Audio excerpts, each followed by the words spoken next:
Sahabat-sahabat Dinarji, saya Daniel Wibowo dalam Power Tips persembahan Dinarji Indonesia, satu hari setelah hari lahir Pancasila. Kalau Anda yang melihat di Instagram Dinarji Indonesia, ada sebuah posting menarik tentang bagaimana berkolaborasi di tengah perbedaan, ya kan? Itu juga yang diangkat oleh pemerintah Indonesia terkait dengan hari lahir Pancasila ini bangkit bersama membangun peradaban dunia. Bagaimanakah kolaborasi ini dilihat dari kacamata Dinarji? Kita akan membahasnya bersama dengan dua konsultan Dinarji Indonesia. Saya bersama dengan Joko Murjono dan Vera Maringka. Hai. Halo.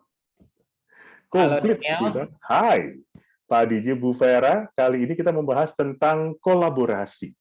Agar si kolaborasi ini efektif, butuh komunikasi katanya. Komunikasi yang seperti apa, Pak DJ?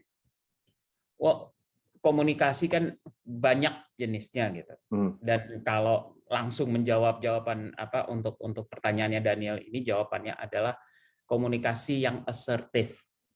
Apaan tuh? Gitu. Nah, itu apaan tuh gitu.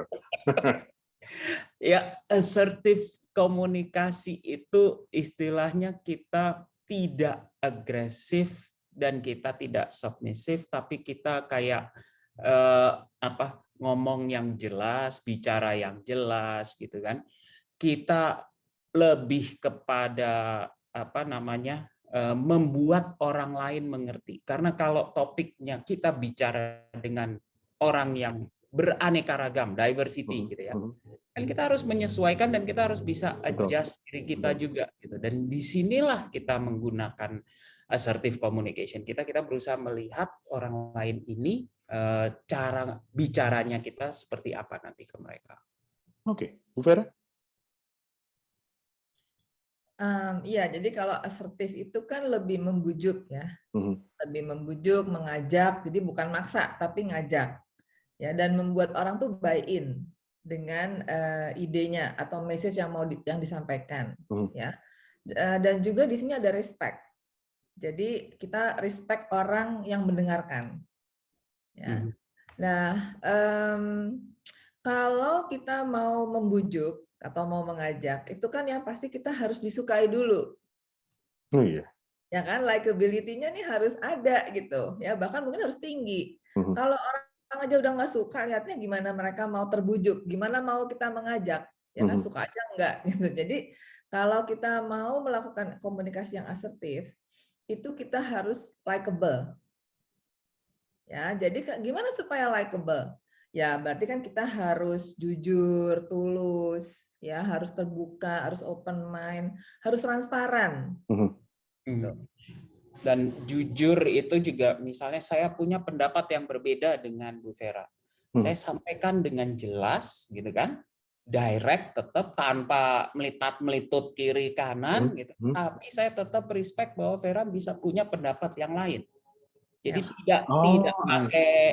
tidak pakai emosi marah, tidak pakai istilahnya nanti kita menimbulkan konflik gitu.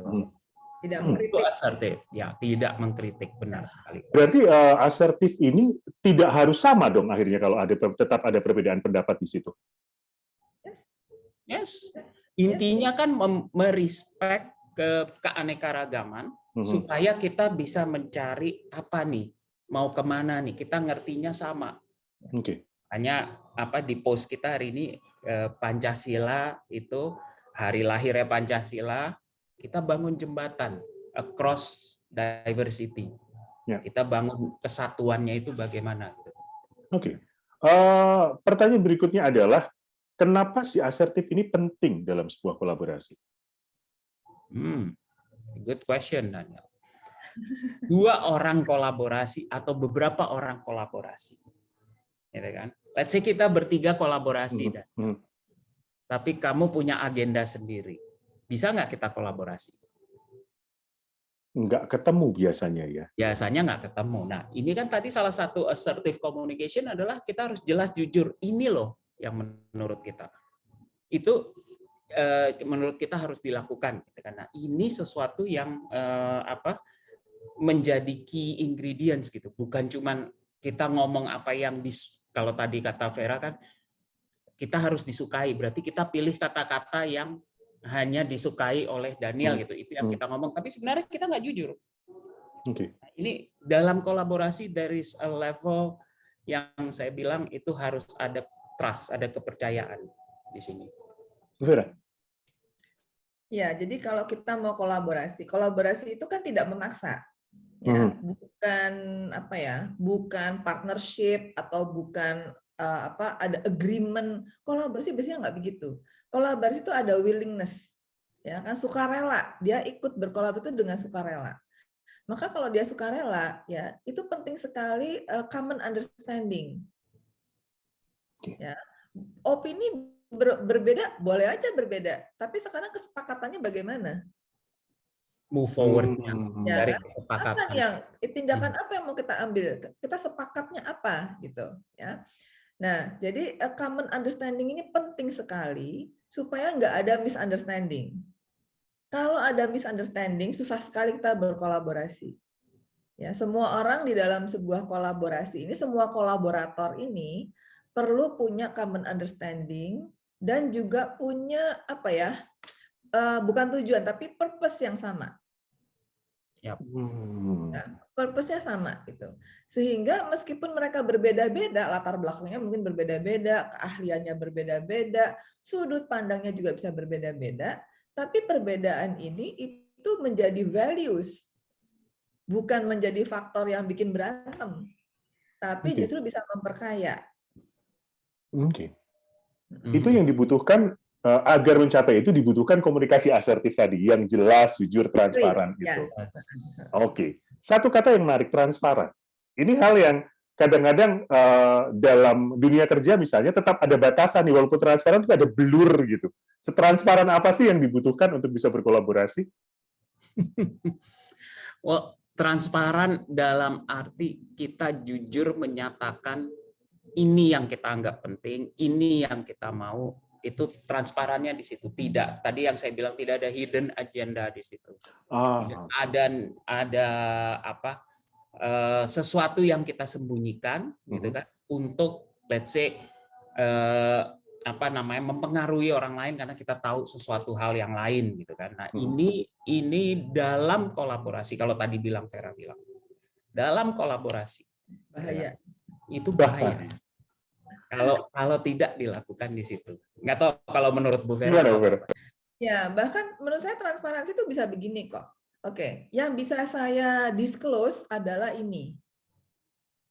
Itu kan transparan, ya. Yang hal ini terus terang aja saya tidak bisa disclose. Boleh aja. Oke. Itu transparansi juga, gitu. Jadi nggak dibuka biak gitu, tapi disampaikan. Iya, dan kita boleh aja dengan jujur bilang, aduh kalau yang informasi ini saya nggak bisa disclose.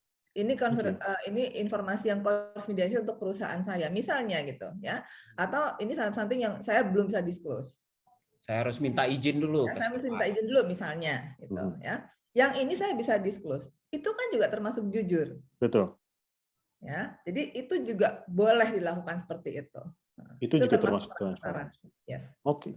Apa dampaknya ketika komunikasi asertif sudah ketemu, kemudian kolaborasi berjalan dan juga transparan di dunia kerja?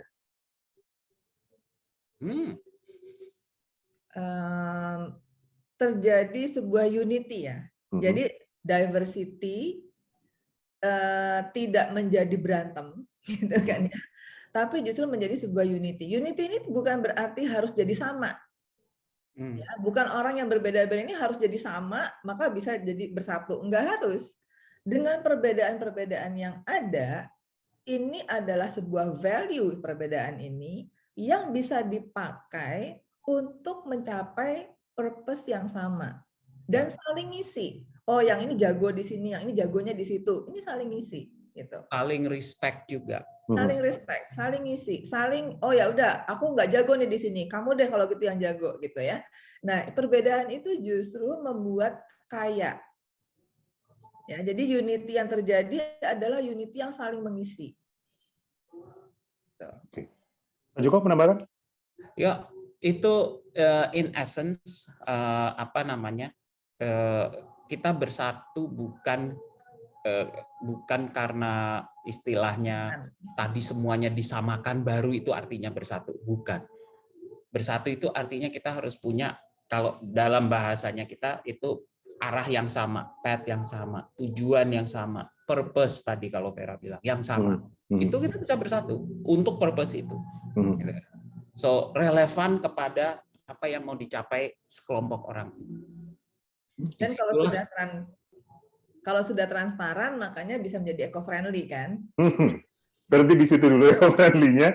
Kita akan bahas di episode selanjutnya soal eco-friendly ini dan bagaimanakah dampaknya bagi orang-orang yang ada di situ, person to person-nya di lingkungan yang eco-friendly. Ya, kita bahas di episode selanjutnya. Pak Joko, Bu Vera, terima kasih. Thank you Daniel. Jadi next topic eco-friendly. Eco-friendly. Ya. Bahas hari ini semuanya habis nanti.